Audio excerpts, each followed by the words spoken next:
So I'm a clinical neuropsychologist, and I spend a good part of my time involved in testing and assessing kids and teenagers and young adults who have learning disabilities or attention problems or neurological problems, emotional, behavioral problems, and trying to figure out what's working well, what's not working well, and how to help them. I lecture and write a lot about the effects of stress on the developing brain.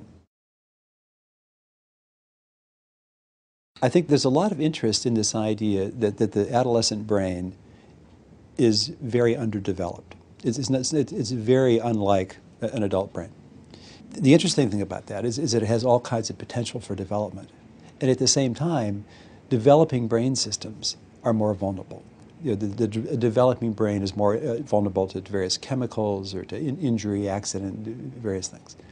And so there's all these things in modern life that have a terrible effect on the developing brain, including drugs and alcohol in adolescents, including the chronic sleep deprivation that we see in teenagers, including the chronic stress that we see affecting both kids in elite schools who want to be top students and go to elite college, and kids in the poorest and most poverty-stricken schools, where kids' stress levels are 3 times what they are in the general population. And we know that when you get stressed, what happens is the parts of the brain that allow you to think clearly basically get shut down. Because in a real emergency, if you're being attacked, you don't want to stop and think. If you overthink, that's dangerous. So nature's programmed us so that when we start to feel stressed, which means that we start to feel threatened, or we start to feel that we could be embarrassed or hurt, or we're behind on something, we're worried about something. When we start to feel stressed, we're supposed to respond instinctively, which means that we can't think clearly. We can't organize our thinking. We can't put things in perspective. And so it's a very dangerous situation for kids and teenagers to be trying to learn and trying to develop, to sculpt brains that work well, that can see things in perspective, that have a big picture on life, that have a positive attitude, that can be optimistic if they're stressed and tired all the time, because the brain doesn't work that way. In my experience, transcendental meditation is really good for the developing brain.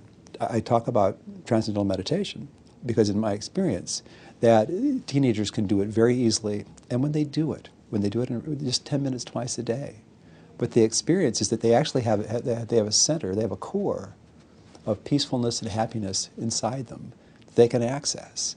And the more they do it, the more they find that they're less reactive to stress. When they do get stressed, it goes away faster. They generally sleep better, they find it easier to eat and get through life.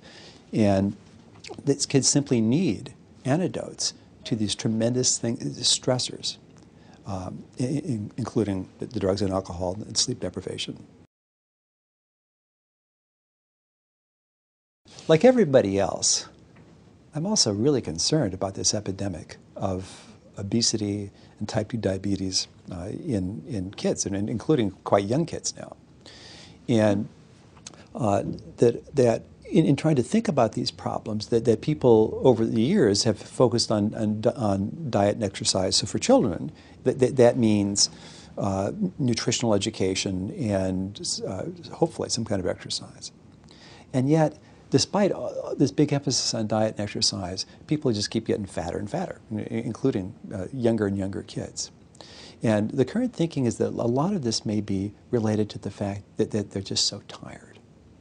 And we know from research in adolescents that TM significantly reduces the risk for type 2 diabetes, that stress plays a big role in obesity, and so that by giving the nervous system rest, by de-stressing kids, I think that we also significantly reduce their risk for heart-related problems, for obesity-related problems.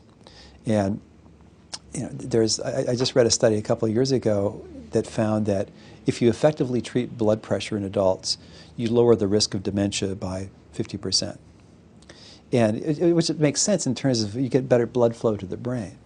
And there's good evidence that transcendental meditation, by providing a tool for systematically de-stressing, allows the heart to work better And if the heart works better, the brain works better. And it makes kids at less risk for having all manner of stress-related physical problems and stress-related brain problems as they get older. In my lecturing and my writing at this time, what I'm arguing is that our top priority in educating kids should be creating environments that aren't unduly stressful to be in and helping kids develop brains that function at a high level of efficiency. And much more important than what they're taught, what they know, is really having brains that work in a healthy way and being in an environment in which kids feel safe. And I think that if we think about what are the real dangers of as kids get older, particularly as they grow into adolescence, what are the real dangers? And there are things like kids making bad decisions, kids losing motivation, kids getting depressed, kids developing eating disorders or self-injury, really worrisome things, kids abusing drugs or alcohol. All these things are highly related to stress.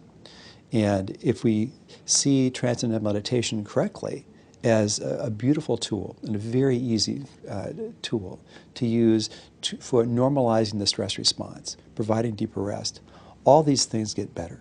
Kids who are less stressed are significantly less likely to get depressed. They're significantly less likely to use drugs or alcohol, to cut themselves, to burn themselves, all the other things that we worry as kids get older can go wrong. And my feeling is that there's nothing more important than helping kids develop nervous systems that work well, that can learn well, and that feel good.